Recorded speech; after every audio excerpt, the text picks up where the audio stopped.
Hello there, I'm Sconchulus, and this is a tier list for every TEPPEN legendary card currently in the 2024 ranked standard format.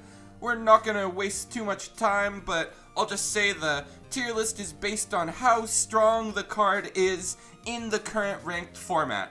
We're gonna give the card the benefit of the doubt and assume they get their best case scenario, but we're also gonna be realistic. If a card doesn't come up as often, or it's in a weaker deck, it's gonna place lower, and if a card is more popular, it's definitely gonna place higher, even if the card shouldn't be as popular as it is. Getting right into things, we'll start off with a card that is always going to be good, basically, as long as red exists, and that is Dual Dragon Hado. The only reason this doesn't go right to the top is that currently another legendary card does exactly what this card does better, and you do need to be a board sort of red deck to get the most out of Dual Dragon Hado.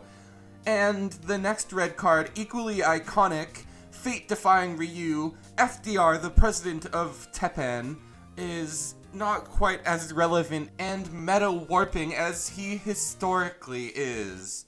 There's only one deck that can really use this card, Red Frenzy. Still, it's not a card which we can possibly downplay the power level of, so it will get B+, just based on how strong it is. Next we have Dread King Rathalos, which is strong, but is a huge investment, and if it's answered, will probably lose you the game. That's kind of the story with a couple of these old school cards, but at least this card is interesting. Dragon Flame Lord's Judgment just does a lot of damage, but it is basically worse than most of the other red damage cards you could play. Heavenly Kicks Chun-Li no longer has any copium for her now that Devil Breaker has been nerfed. Advanced Artifact Axe definitely has a place in the Machines deck, which has gotten a huge boost in the meta. Rising Tempest is not worth playing. Soul Offering is sorta almost justifiable in the Tribes deck because the +3 effect will activate before it seals, just like you could play this deck in Devil Breaker when that was the best deck. I personally tried it out and lost every mirror match, but it's a fun card if you want to use it. Next we have Dark Libido Morrigan, a terrible stray caught in the crossfire of more meta nerfs. When Halt the Mechanic was reworked, this card itself was not reworked and ended up unplayable. Hopefully they rectify this injustice in an upcoming patch soon, because it's been unplayable for way too long, and the card's very cool. Just like this Dante is very cool, and it's kind of playable, because purple's very strong right now. If you really want to play this Dante, you can play it in your memory decks, but it's not exactly optimal, but it's at least as good as the Dread King Rathalos. On the other hand, the final two purple legendaries have had a huge come around after kind of falling off recently. A season or two ago, I would have placed Brainwashed at least as low as B, because it wasn't really making the cut in purple and the meta was too fast. However, right now, purple is a lot more flexible and a lot more control focused, to the point where this is almost an auto include in a lot of purple decks. So I'm going to give it the very top of A for now, because I don't think it's the best purple card, but it is finally coming back around, and that does bring us to the next purple card, which is broken, and right now it is one of the strongest cards that purple can activate at any time. Rakoha doesn't necessarily play this card, but Breakaway really needs this card to cheese out wins, and it is extremely cool to see in that deck, so I am personally going to give it what will eventually be a low A+ tier placement. This Wesker is unplayable and requires a ton of hoops to be jumped through. This Nergigante is unplayable and has a huge downside, and as somebody who makes meme decks, this downside doesn't have an upside in Standard, or even really in Unlimited. Spreading Infection got a huge boost with the recent Revenge cards that benefit from Revenge Count, but it's still not really as good as just playing those new Revenge cards would be. Blood Destiny, despite what it says on the tin, is basically a pretty fair card right now, because it's lacking any consistent flight setup or graveyard spam to get that number up there. But this card has had huge cheese potential in the past. And that brings us to 3ME. Starting off with these, we have Hado Challenger Ryu.exe, which is a strange card, one of the few buffed legendaries I think we have to discuss here.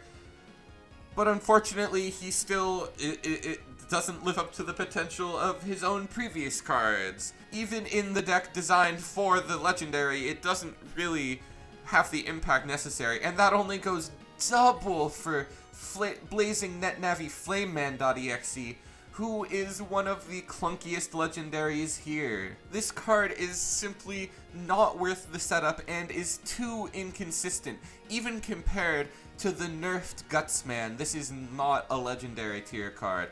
At the very least, the card that can summon it, Final Battle, is actually extremely powerful, and just for the power level of the card, we're gonna make this our first B tier card. It's trapped in a somewhat weaker version of Burn, but the card itself is pretty spooky when it goes off, so you can't disrespect the actual power on display.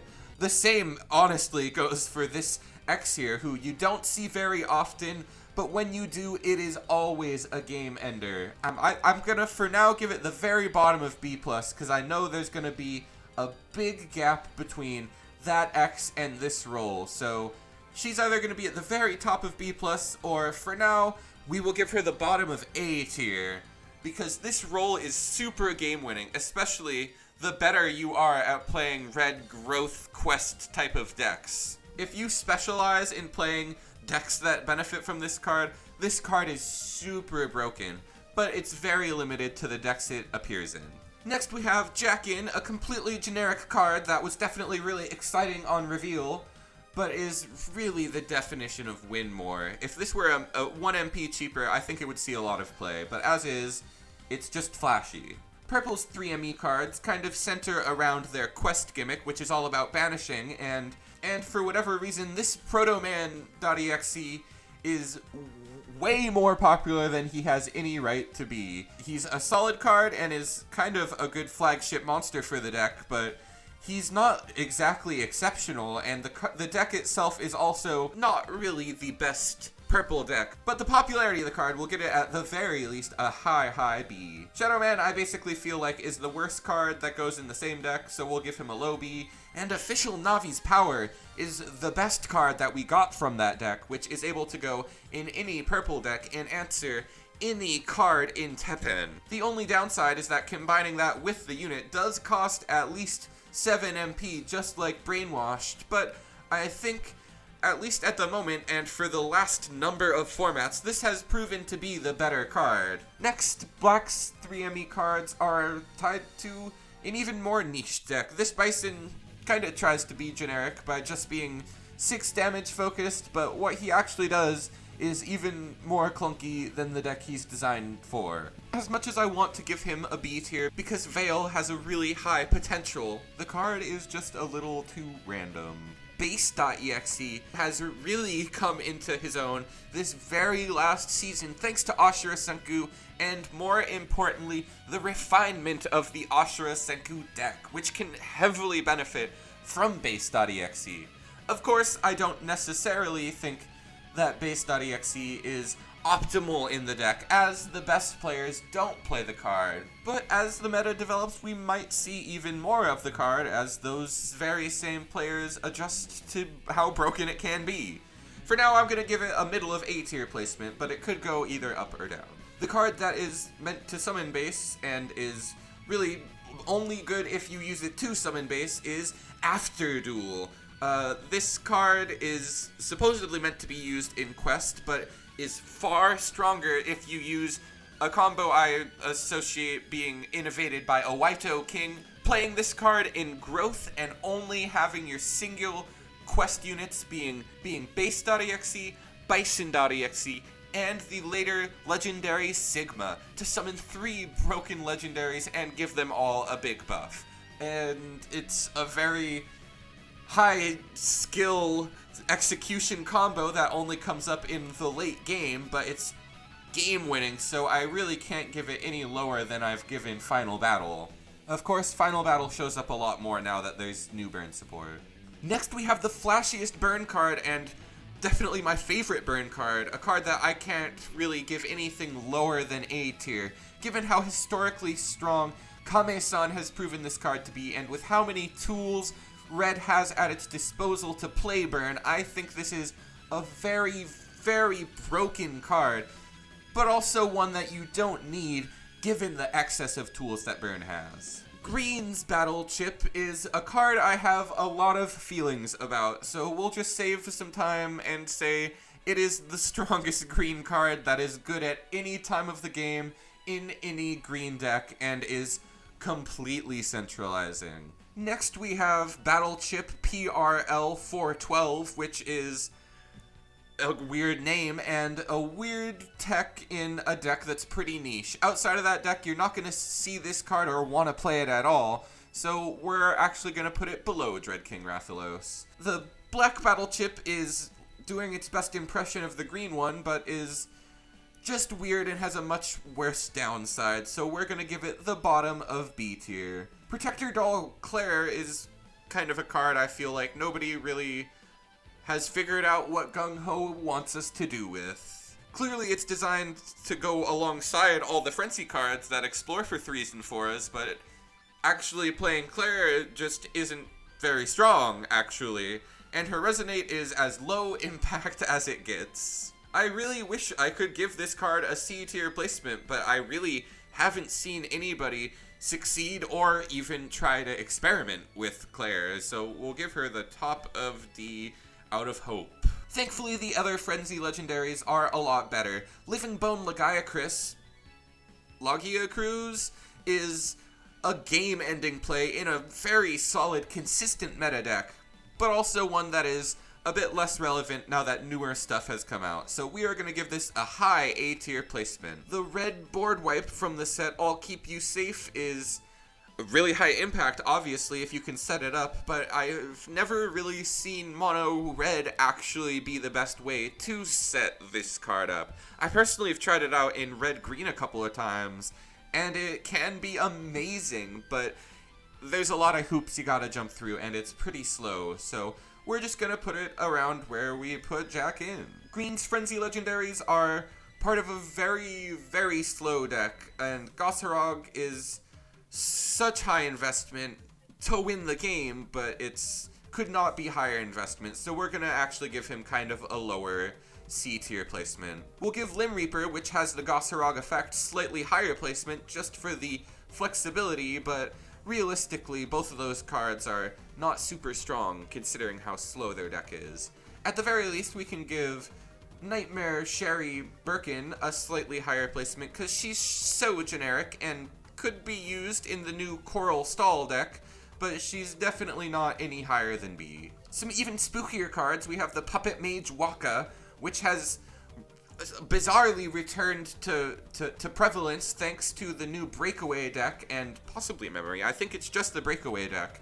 But this card is a solid answer to basically anything at all, and it's a huge reward whenever you hit this card and actually get the Decimate. It's another card that I feel has a decently high skill required to use it, but a lot of players are having success with it, so I can't possibly give it any lower than B+. And I have seen a lot of experimentation with this card, so I want to give it a B tier placement, but Waxen Scream Lilith is one of the most low impact cards. However, that said, it does have synergy with Spike Dive Bomb and has found itself being used in the strange Highlander 2-color 10 different unit payoff Spike Dive Bomb deck, so I guess for that deck alone, I'm gonna give it the middle of B. And next, we have You, which, as a viewer, killing it, but as a legendary card, You is terrible. I think that's the right grammar. Or it's not really terrible, but it's far from necessary, and the deck it's in got nerfed really hard, so this is not the card that makes it strong, and the deck isn't as strong as it used to be. Next, we have Spooky Doll Angie, which is a pretty sick game-winning play when it can work, but there is really not the ascends in standard for her to get off the ground, and the Frenzy deck that once was able to get there is one of Black's least relevant decks, so I can only give her a low C tier placement. At the very least, the other Frenzy unit, I can talk up how much everybody has talked up the anti-meta potential. When the jury deck was hugely popular, this was really worth running. And it'll probably be worth running again, but it comes and goes. So I'm just gonna give it a low B tier placement, because I don't think you really need it right now. Completed Diary also, I would love to put right up in S tier, where the card genuinely belongs. This is a broken card, but the deck it's in doesn't really function properly in Standard with everything else that it has to compete with. Nobody has really cracked a good Frenzy deck using all of the new tools it could have access to, so I'm still gonna respect the power of the card and give it the bottom of B+.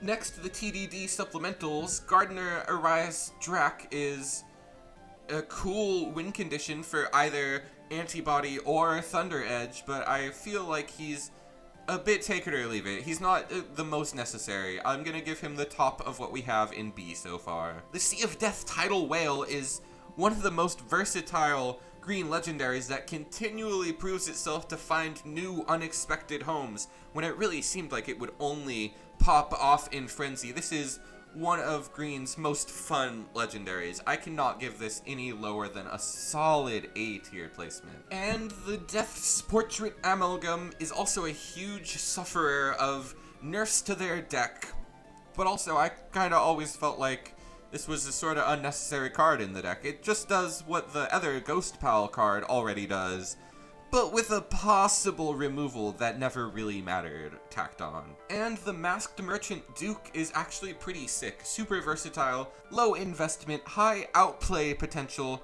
only really limited by the fact that Ascend is not super powerful in Standard. So because of that, I can only really give him the top of B tier. And now, almost halfway done maybe, we have the Beautiful 8 starting off with Enna, which is a great enabler for coordination, but once again, the deck itself is a little bit of a struggle to get going. It's a very fair deck, but Enna herself is a great way to get a lot more value and win the game once you get going, especially with Celestial Envoy's Mirror. And Beautiful 8 Mia is a really cool card that thankfully is far more generic than Enna and does a lot more in more decks. This is one of the few red cards that is a perfect counter to Split Mushroom, a card designed basically to hard counter red. So if you can make room, this is a great card to have in any red deck. Unlike Easy Piece of Pie, which is just asking to get blown out off of your own removal. It's removal that can be countered in action phase. That's never something you want, and it doesn't work against a majority of strong decks. I would not play this in the current meta at the very least. I've played it in the past and it's a fun card though. And green's Beautiful 8 cards, there's at least one genuinely incredible one here. Beautiful 8 Grimalkin is busted in every green deck it has found its way into, and it has been a huge decider of what some of the best green decks are the decks that can really take advantage of Grimalkin. It is extremely centralizing and always requires answers, but it also requires setup and does have some answers. So I can't put it in S, but we are definitely putting it at a high A+. Beautiful 8 Princess isn't quite that amazing, but is always a solid tool to have in any green deck. Resetting the opponent's field is amazing, and then every subsequent level is a bigger and bigger threat, basically making this 3 MP require removal. And the last card designed for the growth cards from Beautiful 8, Chaotic Shuttle Shuffle, is gotta be the most misunderstood legendary card that I can think of in the last 3 or 4 years of TEPPEN. I mean, this card doesn't do anything for growth at all. It allows you to replay a full field of growth units by paying 15 life and probably losing the game, instead of winning the game at that cost. And once you've summoned them, none of those units will have growth, and you will probably lose the game further from there. I don't see any way to explain what this card is really supposed to do, It is the worst legendary card in Standard. Next we have what was once unquestionably the strongest legendary card in Standard, but has definitely had a bit of a fall from grace, considering how hard Lock was nerfed. But just like I said about Completed Diary, this is so game-winning that I could not put it any lower than a high B+ placement. And a card that I'm surprised to give any higher than C, Beautiful 8 Trish has found a very unique home in the new Breakaway deck, where she's not only a fantastic piece of tech to deal with any opposition, sort of like the legendary Zero we'll talk about, but she's also a great win condition to summon from pocket as an 8/10 with possible combo.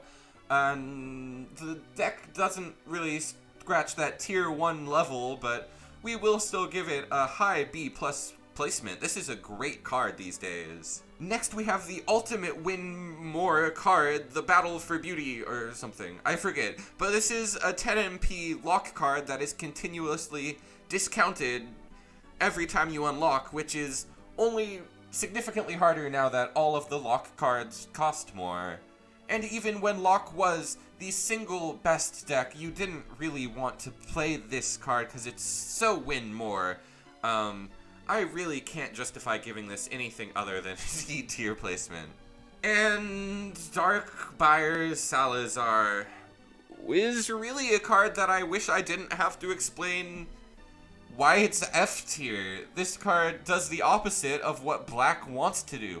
Every Black deck right now really wants to get their graveyard set up to summon stuff back, and Daymare Salazar seems to completely misunderstand that. It seems like it was designed for some mysterious deck in point match that people haven't figured out. I really don't care to speculate about Salazar, because until they buff him, it's a very sad story for a card with a very unique design space. At the very least, the other legendary from the same set is fantastic, and completely nails it, and only gets stronger and stronger with every hero art buff. This is one of the best legendaries in the game, thanks to Ashura Senku, turning it from just a fair piece of interaction to counter any difficult situation into a powerful win condition of its own. Of course, the problem is Ashura Senku. However, this card still does embody everything that's good about Black right now. Next we have Madcap Chase, a fabulous piece of removal that has once again really gotten much stronger this season thanks to how much pocket shenanigans people are trying to do. It's a solid card, but it's never one that you need to have in your deck. And the finishing touch. We already talked about coordination, how it's a little too slow, and this card is one that I personally, when I play coordination, do not play. I would rather have a different payoff that actually wins on the spot rather than eventually winning on the spot. Still, it's not a bad card. We'll give it the very bottom of B tier. Its Pizza Time also is kind of a mysterious card that is not used for its growth effect because the growth effect feels pretty bad. The effect it's used for is just to shuffle back your graveyard, which is only ever for toxic things and only ever really slow. So for that effect to just shuffle back your graveyard, it's not amazing, but people do still run it pretty often. So we're gonna put it below Jack. And the Finest Ingredients is now one of the very strongest cards in Lock, since a lot of Lock's identity is getting those high rolls and those cheesy OTKs that you can't block, and this is the card that really pushes them to do that. So I'm actually gonna give this a very high B tier placement. Next we have Heated Debate, one of the strongest interactions in the strongest Black deck currently. I cannot possibly put this any higher than A+ tier, and we will see which of these Black cards make it into S tier. At least a couple of them will probably be bumped up, honestly. And now we move on to Absolute Zero, with Red clearly being the flagship of this set, and Crimson Fighter Fafnir himself being the most played card of 2024 so far, officially. So, because of the prestige that we already know of this card, I'm gonna give it an A+ tier placement. The only reason it's not S tier is that it doesn't really get much from the new burn cards, and those are realistically the cards you want to be playing for Red this season. Next is Red's universal answer to any problem. Resistance Hero Zero really is a Swiss Army knife. The only thing that holds him back at all is that it's pretty expensive, so you can't always play it, and some decks have started to cut it, but it's really such an incredible card. The top of A tier is the only place it belongs. And now we have Heroic Strike, the much better Dual Dragon Hado. It's possible this goes up to S tier, but for now I'm going to give it an A+ tier placement, because this is just a tight staple that fits every Red deck. There's no reason not to play it. It does what Red wants to do. Green's AZ cards, Energy Machines, is incredible right now. I love Harpooia, and he's a solid card in the deck. We are going to give him a high B tier placement. Hope for PCL on release didn't seem that overwhelming, but is really one of Green's absolute strongest tools and has incredible synergy with some of the most broken legendaries that Green has access to. We are going to give this a very high A tier placement. Next, Flashes in Valor is an incredible tool and would be broken if it wasn't limited to energy. It's clearly inspired by more broken cards from the past, but broken comeback mechanic as it is, the fact that it's limited to a single deck and is properly designed to be a mid to late game card means it doesn't get any higher than B+. And now, Jet Black Shadow Phantom is a card that has a lot more to talk about than I would have expected. Previously, this was just an okay generic card, but now it's one of Memory Rakoha's few good early game plays, which is pretty huge for that deck. It's not broken, so I don't think it's gonna edge its way into A+, but I'm gonna give this a solid A tier placement. Of course, Sea Blue Fairy Leviathan is one of the highest impact purple cards you could ever be hit by, so she's not... Honestly, the dichotomy here, I'm kind of feeling like this card is used more than Fairy Leviathan, so I'm gonna move it up, but when you get hit by Fairy Leviathan, it's always way worse than Phantom. So I am gonna leave them a tier apart, but just be aware that the popularity is kind of swapped with those two. Cyber Elf Ada is an alternate art for Unforeseen Interference. Unforeseen is like an A tier card. It's fantastic a lot of the time, but I don't feel like giving a high rating to this alt art. And now, possibly the most interesting card we have to talk about, Revived Tyrant, Copy X. There were no changes or buffs to this card, but this has gone from being a rarely played mid-tier type of card to one of the most defining cards in Black. This is arguably Ashura Senku's strongest play, and with Ashura being the strongest Black deck, I personally feel like giving this a low S tier placement, at least for now. Cruel Mind, Dr. Vile is, he has 2 tribes, is a good positive for him, and Bringer of Nightmares, which loves the hand buff from this card, has kind of gotten stronger and stronger as the season goes on, so I actually feel like I'm gonna give this card a bit of a B+ type of placement. Next we have Begin the Purge, which is a board wipe for Black, the color that is designed to benefit from playing board wipes. But of course there's also a newer board wipe, and there's other ways to wipe the board with Black. This card's great, but I really don't feel like it's necessarily optimal in most of the Black decks right now, so I'm gonna actually give it a low B+. Next we have Hinata, last name I don't remember, who at first, once again, didn't seem that amazing, but Red players have gotten better and better at playing this card, and the threat of the direct attack and the fact that it basically does more damage than any other single Red card makes this card pretty dang threatening. Totally generic, and something that you should keep your eye out for as the rest of Standard goes on. And next we have one of my favorite Red cards right now, Sweat, Tears, Friendship. This is a weird card that's basically stronger Hero Sword, but with the condition that you have to play a package of between 1 and 3 copies of a 9 MP action to go with it. This is, of course, worth it, but the difficulty comes in deck building, really. I personally love this card so much that I am just gonna go ahead and throw it at the bottom of A+.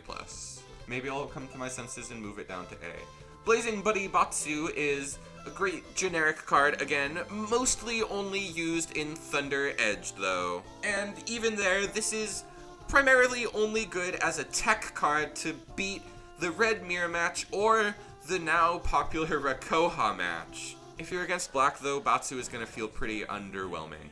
Of course, the strengths greatly outweigh the weaknesses, so we are going to give this a solid B+ placement. And green's Schoolyard Royale cards are infamous. First, Ice Cold Morals Kyosuke isn't that infamous. He's great, and I think shows only more and more potential in Standard. He's really good with Blazing Bufferlow to give him good Ascend fodder, so we're gonna give him a solid B tier placement, because I think he still needs to come further into his own. Moral Warrior Kami is a crazy game ender that has definitely fallen off slightly, but the potential is still there, and green is good at breaking cards, so we're gonna give her the bottom of B+ and see if she is able to stay there. Next we have Antagonist Dance, which is even nerfed. Kind of an absurd card that really I almost want to throw all the way up into S tier, but we are going to put in A+, because the nerf did matter a little bit.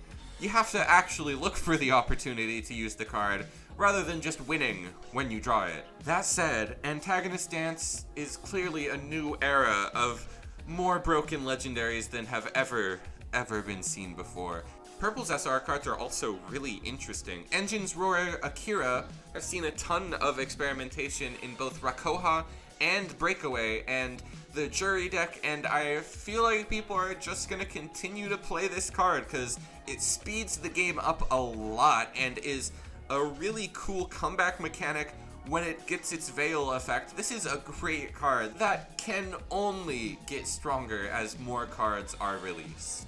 And Desire Manifest Morrigan is a card that's found a really cool home in Rakoha as an even stronger way to wipe the board and heal a ton. This is a really cool use for the card that I feel was kind of unexpected, especially after it was so underwhelming as a piece of tech in the Jury deck. But it's also not necessary in Rakoha, so I'm just gonna give it a very high B+ placement. And now we really have to talk about the Jury deck, which is my personal most hated deck right now. I can't stand how much value the deck gets from playing a single Jury, and that is epitomized by A+ in Ecstasy. If Shadowblade can pop this card, they are probably gonna follow that up by just simply winning the game.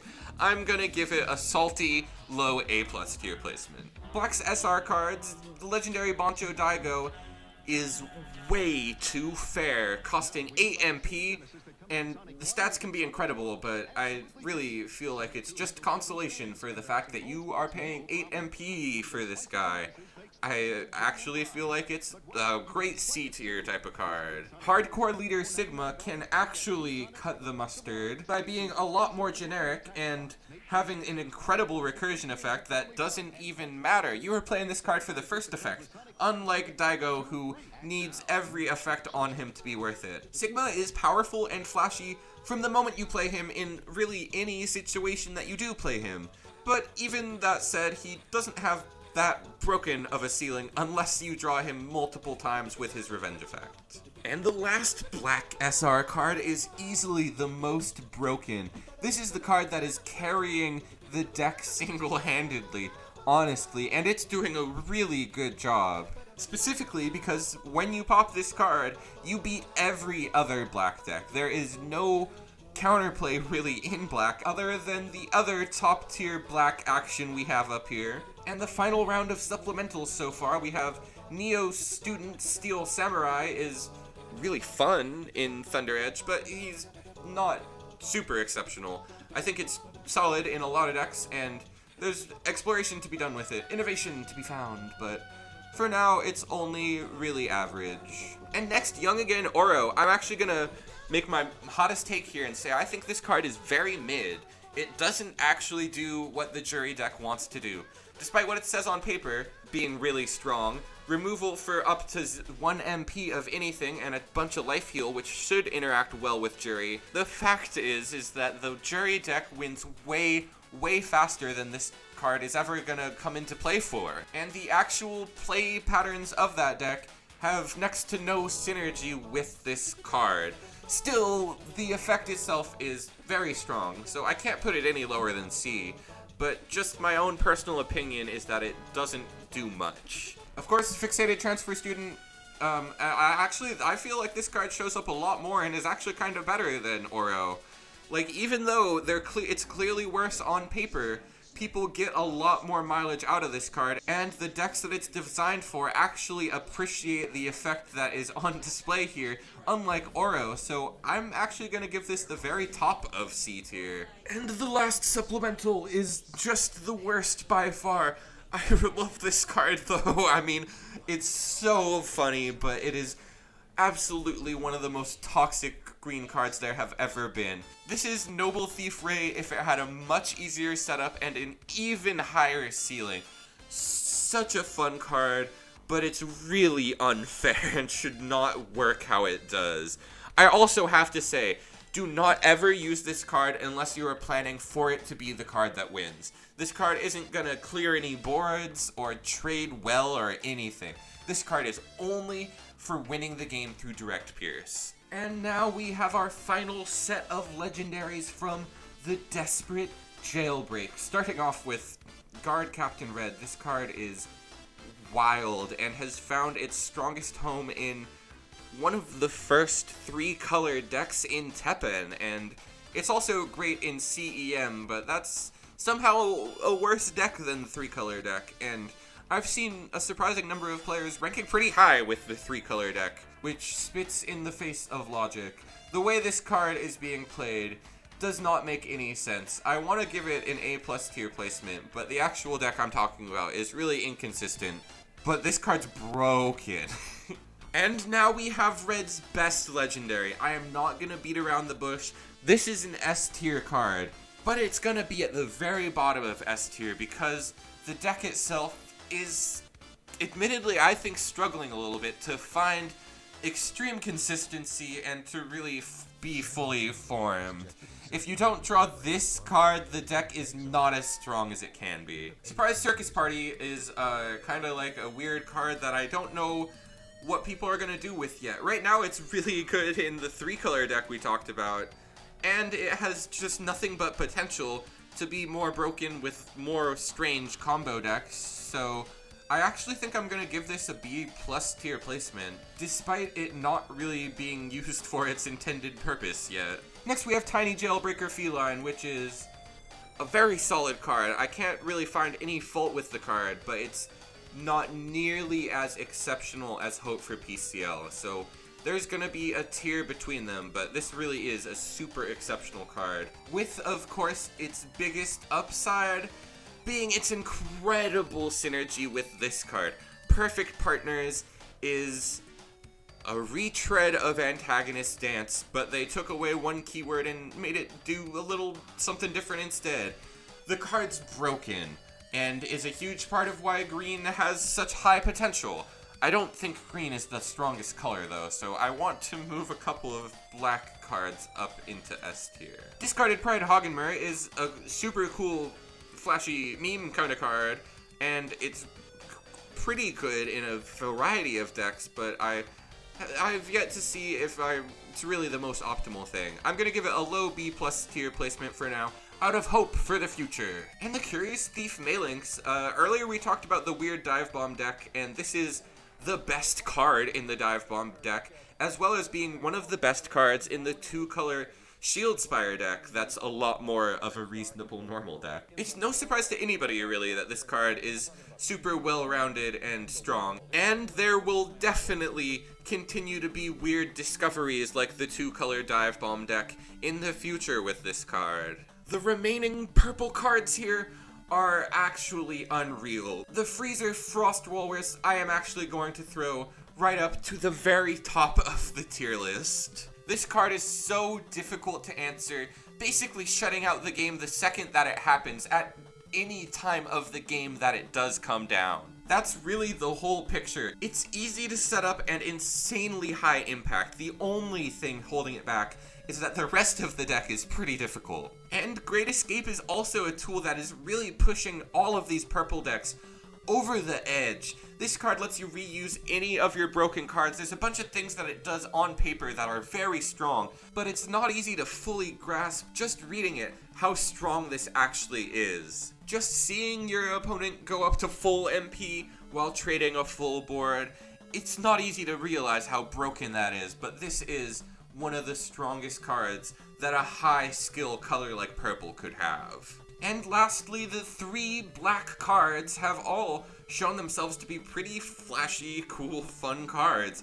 Especially the Zamtrios is really worth doing whatever it takes to make this card happen. You can summon unreactable destroys from your deck and make copies of cards that we have established are game warping. I really want to give this an S tier placement, but it's not quite as universal at every moment as all the cards in SR. Next we have Osric, who hasn't found its place into as many black decks as Zamtrios has, but it definitely has a ton of potential. Basically, we're just going to put it a tier lower because a board wipe on huge legs is actually incredible and will definitely find more homes as time goes on. Lastly, Escort to Freedom is a bunch of value. It's also a pretty tasty board wipe. I would give this an A+ tier placement, honestly, but the card is pretty slow, so it doesn't quite make the cut in the faster Ashura Senku version of the deck. However, Despair, Wail, and Perish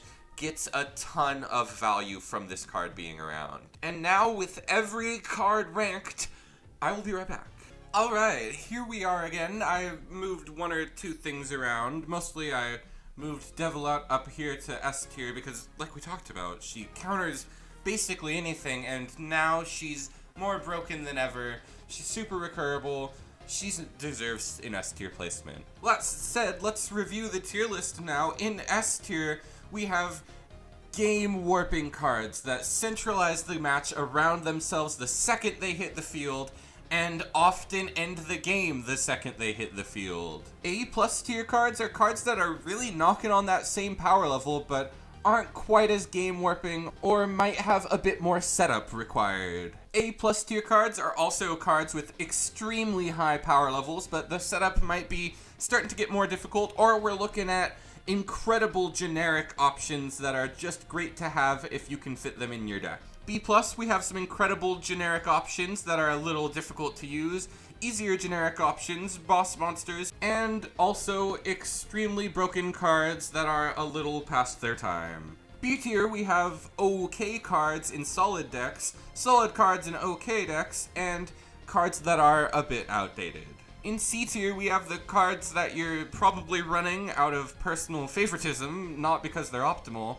D tier, we have cards that are probably making your deck worse and that you probably shouldn't be running for personal favoritism. And F tier are the cards that just do not work.